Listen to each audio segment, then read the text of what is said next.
My name is Tyson Cobb. I'm an orthopedic surgeon. I specialize in hand and upper extremities, so that means everything from the tip of the finger to the shoulder.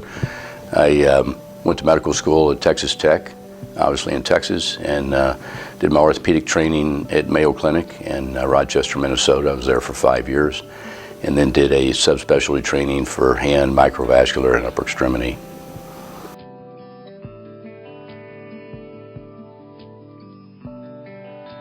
I went into hand surgery because I like the complexity of the surgery and the variety. So we do more variety than any other surgical discipline. We do microvascular surgery for patients that have had digits cut off or lacerations and so forth.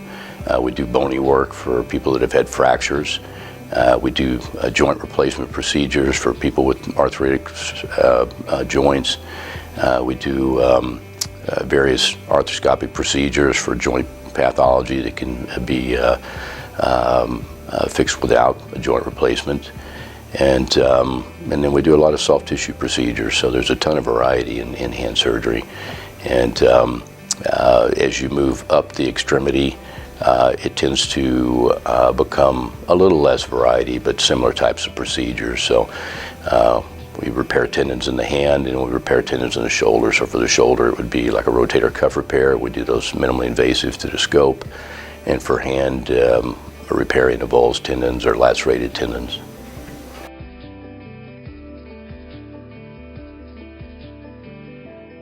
Probably the most common problem we see in the clinic would be a carpal tunnel.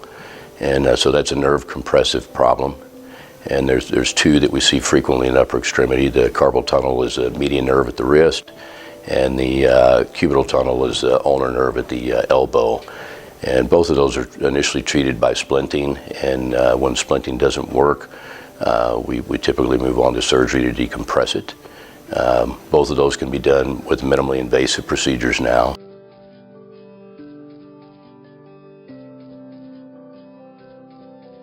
In the old days, it required a big open procedure. That's not true anymore. We can do those through the scope. So a scope is a small video camera that we use to visualize the anatomy through small portals, and the portals are small enough for say, an endoscopic carpal tunnel release that we don't even need any stitches. So we just close those up with a little steri-strip, which is a little piece of tape.